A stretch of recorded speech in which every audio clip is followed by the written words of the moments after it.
ഈ പഞ്ചായത്ത് ഇലക്ഷന് ഈ റോഡ് ഏറ്റുവാങ്ങിയ വാഗ്ദാനങ്ങൾ ചില്ലറം ചിട്ടുമല്ല. മെമ്പർമാർ തൊട്ട് എം എൽ എമാർ വരെ ഈ റോഡിന് എന്തൊക്കെ വാഗ്ദാനങ്ങൾ നൽകിയിട്ട് പോയതാണ്. ഇപ്പം കിടക്കണ കിടപ്പ് വേണ്ട. വോട്ട് കുത്തിയ ആൾക്കാർ പൊട്ടന്മാർ. ഇത് ഇന്ന് ചെയ്യും നാളെ ചെയ്യും. ഇതിൻ്റെ ഫണ്ട് എല്ലാം പാസ്സായി കിടക്കണം, ഫണ്ടെല്ലാം റെഡിയായി കിടക്കുകയാണ്. പഞ്ചായത്ത് ഈ റോഡ് ഇപ്പം ചെയ്യും എന്നും പറഞ്ഞ് ഇത് ഉള്ളതും കൂടെ കുത്തി ഇളക്കിയതായിട്ടേക്കാണ്. ആൾക്കാർക്ക് അങ്ങോട്ടും പോകാൻ വയ്യ, ഇങ്ങോട്ടും പോകാൻ വയ്യ. ഒരു ഹോസ്പിറ്റലിൽ കേസ് എന്തെങ്കിലും വന്നു പോയാൽ ആ ഏരിയ താമസിക്കുന്ന വ്യക്തികൾക്ക് എന്തെങ്കിലും ഒരു വിഷയം എന്തെങ്കിലും വന്നു പോയാൽ എന്ത് ചെയ്യും? ആ റോഡിൻ്റെയൊക്കെ ഓരോ അവസ്ഥകളാണ്. ഇത് ഇത് ചെയ്യാൻ പോണ എപ്പോഴാണെന്ന് ഞാൻ പറഞ്ഞുതരാം. ഇത് ഇനി വരാൻ പോണ ഇലക്ഷന് 2 ദിവസം മുമ്പ് ഇത് ടാർ ചെയ്യും. ഇനി വരാൻ പോണ ഇലക്ഷന് 2 ദിവസം മുമ്പ് ഇത് ടാർ ചെയ്യും. എന്ന് പറഞ്ഞാൽ അവർക്ക് ഇതുവരെയുള്ള എല്ലാം നഗരൂർ മണ്ഡലത്തിലെല്ലാം തീർന്നു. അവർക്ക് ഇനി ചെയ്യാൻ ഒന്നുമില്ല, ഇനി ബാക്കി ഇത് മാത്രമേ ഉള്ളൂ. അതുകൊണ്ടാണ് അവർ ഇത് മാത്രം ഇങ്ങനെ പെൻഡിങ് ഇട്ടേക്കണം. 3-4 കൊല്ലം കഴിഞ്ഞ റോഡാണ്. 3-4 കൊല്ലം കൊണ്ട് ഈ ദുരിതം അനുഭവിക്കുന്ന റോഡാണ്.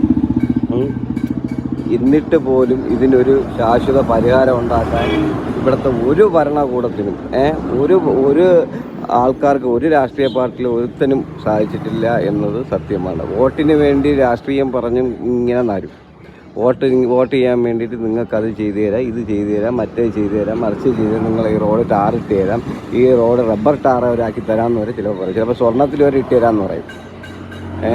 അതും കേട്ട് ഉള്ള ആൾക്കാരുള്ള വോട്ടെല്ലാം കൂടെ കുത്തി ഇതാ കിടക്കും.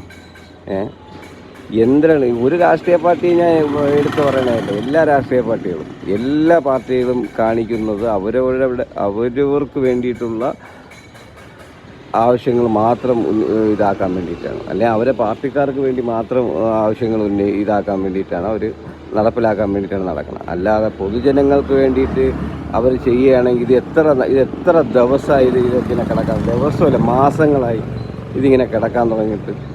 ഈ പരിപാടിയിട്ട് ഇപ്പോൾ എത്ര മാസമായി? ഇതൊന്ന് ചെയ്യിപ്പിക്കാനോ ഇതിൻ്റെ ഫണ്ട് പാസ്സായി കിടക്കണമെന്ന് പറഞ്ഞ് ഈ ഫണ്ട് പാസ്സായി കിടക്കണതൊന്ന് ചെയ്യിപ്പിക്കാനോ എടുക്കാനോ അത്ര കഴിവില്ലാത്ത ഭരണാധികാരിയാണ് നമ്മളെ നഗരപഞ്ചായത്ത്.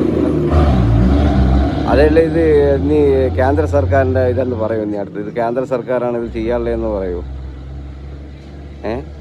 ഇത്രയും പാസ്സായി കിട്ടുന്നത്. അപ്പം നിങ്ങൾ ഇനി ചെയ്യാൻ പോണത് നോക്കിക്കൊള്ളു. ഇലക്ഷന് 2 ദിവസം മുമ്പ് ഇത് ടാർ ചെയ്ത് ഭയങ്കര പുതുമോളിയാക്കി ഇടും. എന്നിട്ട് അടുത്ത വാഗ്ദാനങ്ങളും കൊണ്ട് ഇത് MLA ഒക്കെ വന്ന് എന്തൊക്കെയായിരുന്നു ഇതിൻ്റെ ചർച്ചകൾ. MLA വന്നിട്ട്